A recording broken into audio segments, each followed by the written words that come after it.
You can be the most talented, the smartest, the best educated person with the most valuable contacts and all the advantages in life, but if you are not focused, it doesn't do you any good at all. I wrote in an article for the Wall Street Journal that if you do not have clear, specific goals for your life, you are doomed forever to work for people who do. And that seems to be the case. And yet only 5% of people have goals. So the key starting point with regard to clarity is to know where it is you're going and what it is you want to be and what it is you want to have and what it is you want to do. Because in America, in the most blessed society in all of human history, you can have anything in the world that you want if you can decide what it is that you want. I think that the ability to focus and concentration are the two keys to success in life. That the ability to focus clearly and know exactly what it is you want to accomplish and the ability to concentrate single-mindedly on accomplishing that one thing without diversion or distraction are the keys to success. It's the number one key to effectiveness is to be able to sit down and look at your work and use the 80-20 rule. Say to yourself, which is the 20% of the number of things that I have to do that account for 80% of the value of my work? And always work on the top 20%. You see, in life, there's never enough time to do everything, but there's always enough time to do the important things. Instead of doing what is fun and easy, which is what most people do, you know what they do? They make a list of everything they have to do, and then they start at the bottom of the list and they work on the irrelevant things. At the end of the day, they haven't got anything done. Successful people, peak performers, concentrate on the top items. And remember, anything other than working on the top items on your list is a waste of your time. And time management is not just time management is life management. You can do anything you want with your life if you will manage your time properly. We all have the same 24 hours a day, and the ability to concentrate, to discipline yourself, to use willpower and perseverance to concentrate on one thing at a time is a quality of all success. Nothing great has ever been accomplished without the ability to concentrate single-mindedly on one thing at a time. Always concentrate on the best use of your time. Here is my favorite time management question, which I give to you for free. It's simply this. Before you start anything, ask yourself, what is the most valuable use of my time right now? Make a list and say, what is the most valuable use of my time right now? When you get into your car, say, what is the most valuable use of my time right now? When you leave the house or leave the office, say, what is the most valuable use of my time right now?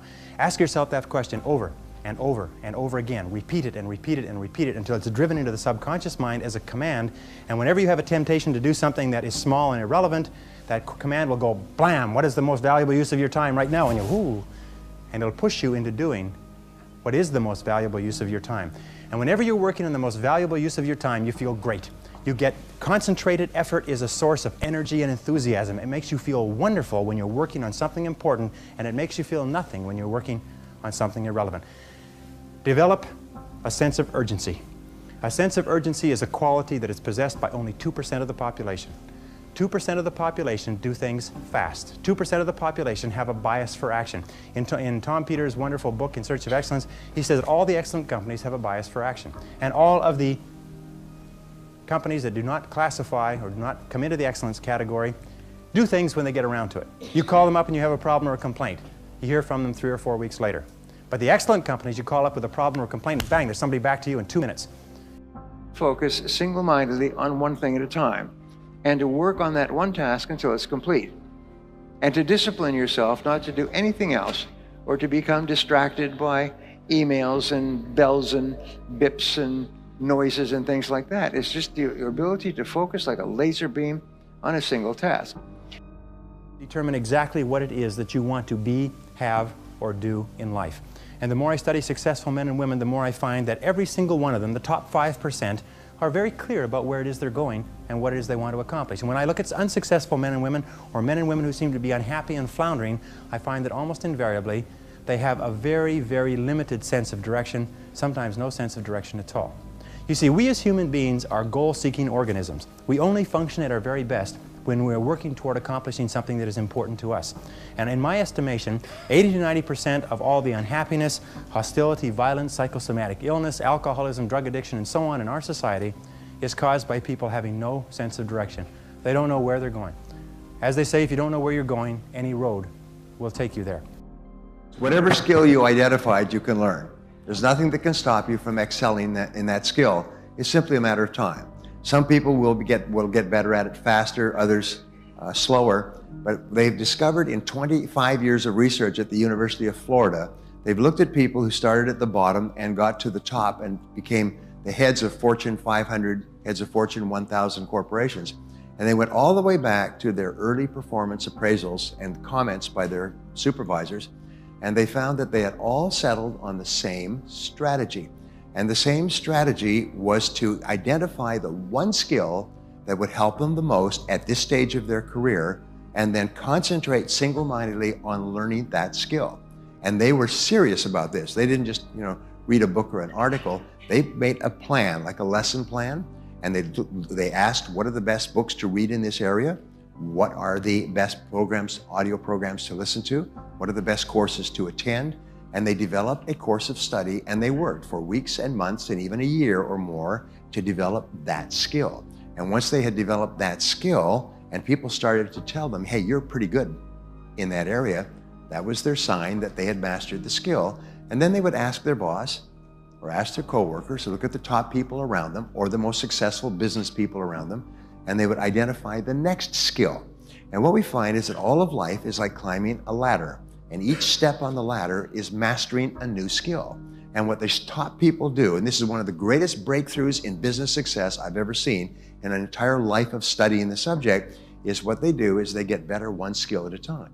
They don't try to get better at 10 skills, because that just exhausts you and you see no progress and you soon quit.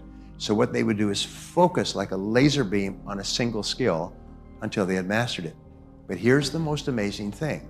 When you are focusing on the development or acquisition of a particular skill, your whole mind is in improvement mode. So what happens is you automatically start to get better at everything else without even thinking about it. You're just more conscious and aware of things that you can do to be better in other areas by focusing on a single skill. They call this, Pears Anderson, who did all this work, calls it deliberate practice. And it is the key to great success, deliberately practicing one skill at a time. Now, once you have learned this skill, which you will, only one person in the world that can stop you from mastering a skill. Who is that? It's always yourself. It's a lack of self-discipline, lack of personal management, lack of control, and so on. I don't have enough time, I'm so busy, I'm tired all the time, wah, shut up. So what it takes, and they found that it takes about 2 hours a day, 5 days a week of deliberate practice or focus on a new skill to master the skill. Once you have mastered the skill, then what do? Well, it's obvious, you ask the question again. Now, what one skill, if I was absolutely excellent at it, would help me the most to achieve my financial or business goals? What's the one skill? I was at a private meeting with the head of one of the biggest companies in the world, and that's terrible because the name escapes me for a second, but I had read a book that he had written 10 years before, and it was based on over 30 years of experience, and he'd run 2 Fortune 500 companies. He said what they discovered was that your weakest important skill sets the height of your income. Your weakest important skill. In every field, there's 5 to 7 vital skills. Your weakest skill in this little group of skills sets the height of your income and your success. And so often it's one skill that's holding us back more than anything else. And when I say that, everybody knows what I'm talking about. It's the one skill. Usually in business, it's marketing or sales or a combination thereof. Sometimes it's business development, customer relationships, and so on. But we know what it is. The only question is, are we going to sit there passively, or are we going to say, damn, I'm going to learn that skill. I'm going to become very, very good at that skill, whatever it happens to be. And the wonderful thing is that once you learn a skill, another thing happens, is a nickel drops in your brain, and you realize, I can learn new skills. Damn, I could learn any skill. I could learn languages. I could learn any skill. Wow, and suddenly the dam breaks in your mind, and all the hesitation and lack of confidence and lack of certainty that you had, suddenly you realize I can learn anything I need to learn. And it gives you a tremendous sense of power. So from then on, your whole life becomes a do-it-to-yourself project. Your whole life becomes a process of learning one skill at a time, climbing the ladder of success. Every rung on the ladder is higher income, greater influence, greater power in your profession. Getting better in your field is one of the most important things you can do. So I have a question for you, moving right along. What is the most important work that you do in your field? What is the most important and highest paid work that you do? Thinking. You've obviously been here before. And the answer is right. The answer is thinking. When I first heard this question, I wasn't clear about what the answer was. But the most important work you do is thinking well about yourself and your work. In fact, every mistake that you've ever made has been a result of poor thinking or not thinking at all. You all know what I'm talking about. Every success you ever had has usually been the result of really good thinking prior to taking action. Now, the reason why thinking is so important is that the quality of your thinking determines the quality of your decisions. And it's an interesting observation is that you are where you are and what you are today as a result of the total of all your choices and decisions up to this moment. In every part of your life, from the time you became an adult or before, you've made choices and decisions. The cumulative result is where you are today. Your income, your health, your happiness, your business, everything else. But my great rule, which is quoted all the time, is that it doesn't matter where you're coming from. All that really matters is where you're going. And where you're going is only limited by your imagination. So what you do is you say, forget the past. In the past, I could have done things differently, but I can't change the past, but I can change the future completely by what I do now. So the quality of your thinking determines the quality of your choices and decisions. The quality of your choices and decisions determines the quality of your actions, and the quality of your actions determines the quality of your results. And in business and life, everything is results. Results are the most important single word. Is what results are expected of you? What results do you need to get in order to achieve the goals that you set for yourself? And the ability to be absolutely crystal clear about the results that are necessary is the mark of the leader. Peter Drucker said that the first question of the leader is always, what results are expected of me? What results are expected of me to fulfill my responsibilities, to fulfill my commitments? And it's absolutely amazing. If you ask this question, you'll find that 80% of your time at work is spent on doing things that have nothing to do with results. They are just busy things. They're conversations and reading the paper and making phone calls and going for lunch and so on. And if you're really strict with yourself, you'll find that much of what we do contributes nothing to the results that are most important to our success. And successful people are those who are very disciplined. Is this the very best use of my time? Now, the reason that thinking is so important, aside from the results, is because of the word consequences. I began studying time management and designing programs and books, and I'm now one of probably the top time management author in the world in books in 42 languages. And what I found when I was studying time management is this concept of consequences, which was one of those life-changing concepts. What it said was that something is important to the degree to which it has big potential consequences. Something is unimportant to the degree to which it has low or no consequences.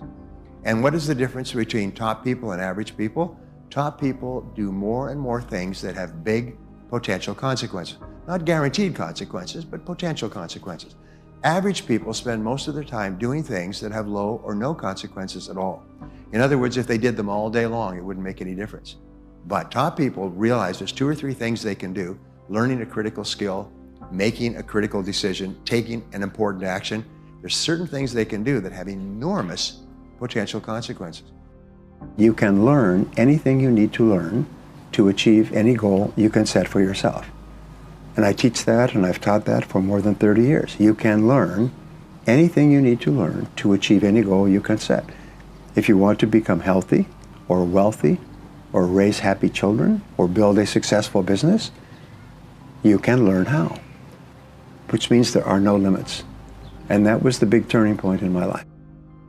The most important thing is to think about what the other person needs, what the other person wants and needs. It's interesting, when you study the mindset of successful business people, they are focused on the customer and how can they help the customer improve their life with their product or service.